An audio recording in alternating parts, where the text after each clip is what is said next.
qual sentido que as imagens têm dentro do catolicismo? Qual tipo de culto nós prestamos aos anjos e aos santos? Qual a diferença entre dulia, protodulia e hiperdulia? Agora que você já entendeu que é impossível um católico adorar uma imagem, porque se assim ele o fizer, ele estará faltando com o primeiro mandamento da lei de Deus, nesse sentido, deixando de ser católico, pois está cometendo um pecado gravíssimo, eu quero prosseguir naquele exemplo. Se você não assistiu o vídeo anterior, volta lá e depois retorna aqui, porque senão o que eu falar não vai fazer sentido para você. Naquele GTV passado, eu dei um exemplo de uma crença religiosa que toma a imagem como ídolo.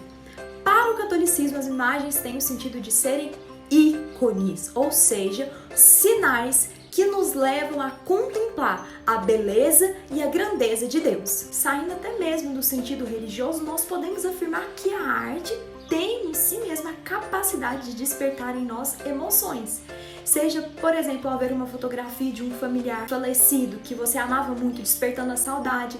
Seja ao ver uma bela pintura, você ser levado a fazer uma profunda reflexão. Nesse sentido, os exemplos que eu estou dando, fica claro que em si mesma ela não é má. Do contrário, seria necessário banir todo tipo de arte. Não diferente, a arte religiosa também possui uma finalidade, mas uma finalidade bem clara e definida. Acima de tudo, a arte sacra tem como fim levar os fiéis à contemplação do belo, seja por meio das pinturas nas catedrais, seja por meio dos quadros, de esculturas, enfim, das demais expressões artísticas. Vou dar um exemplo a partir de uma obra de arte muito famosa que é a Pietà de Michelangelo.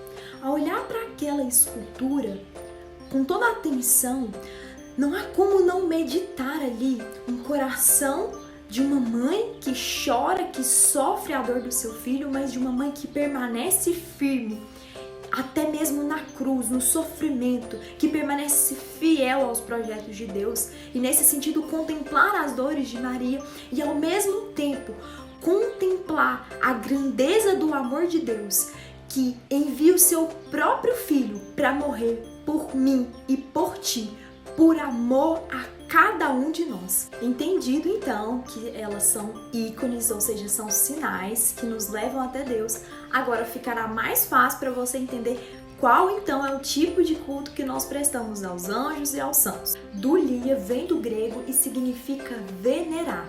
Nós dirigimos a veneração aos anjos e aos santos. A devoção é um culto que prestamos a Deus nas criaturas. Ou seja, quando a igreja eleva um santo ao altar, ela está, na verdade, erguendo como um sinal a fim de que nós, ao olhar para a vida daquela pessoa, possamos também identificar e lembrar que é esta também a vontade de Deus para a nossa vida, que nós sejamos santos como nosso Pai é santo. Então, quando nós temos um santo de devoção, recorremos com veneração aos santos anjos, seja contemplando uma imagem ou não, nós na verdade estamos exaltando a grandeza de Deus, pois afinal, tanto os anjos quanto os santos são criaturas. Se os anjos são ricos em glória, é por graça de Deus. E se os santos atingiram a santidade, foi também por graça de Deus. Vou dar um exemplo a partir da vida de São Maximiliano Maria Kolbe, um santo do nosso tempo, que se apresentou diante dos oficiais nazistas para morrer no lugar de um pai de família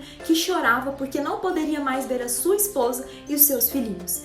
Tal atitude não pode ser compreendida de forma humana. Somente pela graça de Deus alguém pode se entregar assim como um mártir do amor.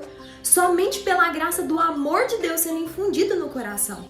Agora nós vamos compreender o culto de protodulia, que nós dirigimos a São José, ele que está acima dos demais por ter sido escolhido para ser o pai adotivo de Jesus. Então, por mais que você tenha o seu santo de devoção, todos nós como católicos somos chamados a ter uma devoção particular ao Pai de Jesus. E por fim, temos o culto de hiperdulia, que é a alta veneração, que nós prestamos exclusivamente a Nossa Senhora, Mãe de Deus e nossa mãe, porque ela foi elevada pelo Senhor e coroada como rainha do céu e da terra.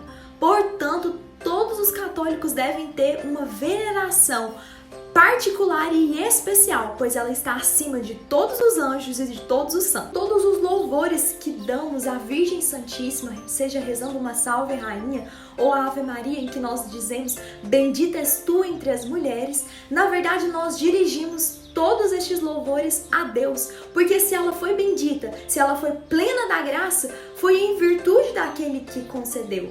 Ela é nesse sentido a lua, porque não possui luz própria, mas todo o brilho que há nela provém daquele que é o sol da justiça. Bendito seja Deus nos seus anjos e nos seus santos.